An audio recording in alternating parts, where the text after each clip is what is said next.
What is the cost of lies? It's not that we'll mistake them for the truth. The real danger is that if we hear enough lies, then we no longer recognize the truth at all. What can we do then? What else is left but to abandon even the hope of truth and content ourselves instead with stories? In these stories, it doesn't matter who the heroes are. All we want to know is who is to blame. He did these things believing there was a failsafe.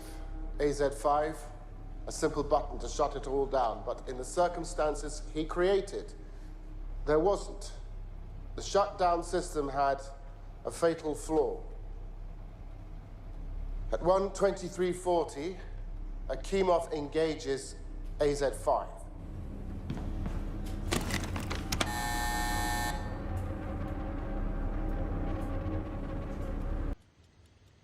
In this story, it was Anatoly Dyatlov. He was the best choice. An arrogant, unpleasant man. He ran the room that night. He gave the orders. And no friends. Or at least, not important ones. The fully withdrawn control rods begin moving back into the reactor. These rods are made of boron, which reduces reactivity, but not the tips. The tips are made of graphite, which accelerates reactivity. Why? Why? For the same reason our reactors do not have containment buildings around them, like those in the West. For the same reason we don't use properly enriched fuel in our cores. For the same reason we are the only nation that builds water-cooled, graphite-moderated reactors with a positive void coefficient. It's cheaper.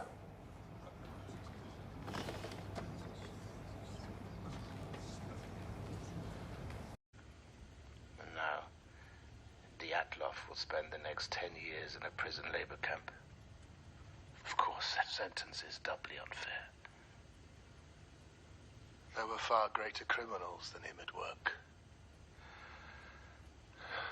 And as for what Dyatlov did do, the man doesn't deserve prison. He deserves death. The first part of the rods that enter the core are the graphite tips, and when they do, the reaction in the core, which had been rising, skyrockets. Every last molecule of liquid water instantly converts to steam, which expands and ruptures a series of fuel rod channels. The control rods in those channels can move no further. The graphite tips are fixed in position, endlessly accelerating the reaction. Chernobyl Reactor 4 is now a nuclear bomb.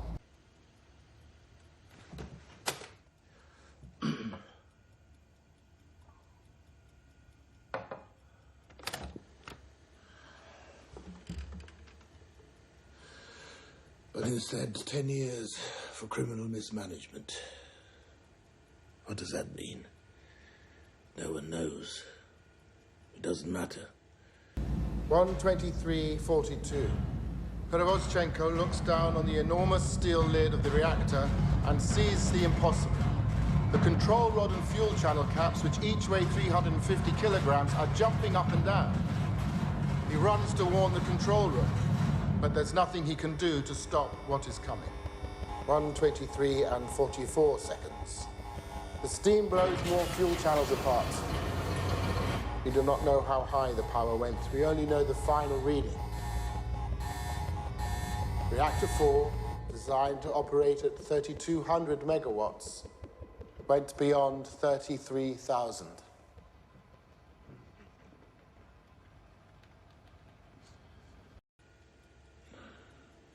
What does matter is that to them, justice was done. Because you see, to them, a just world is a sane world. There was nothing sane about Chernobyl.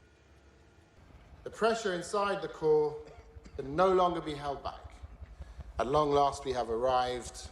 1:23:45, explosion. In the instant the lid is thrown off the reactor, oxygen rushes in.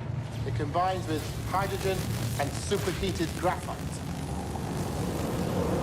chain of disaster is now complete.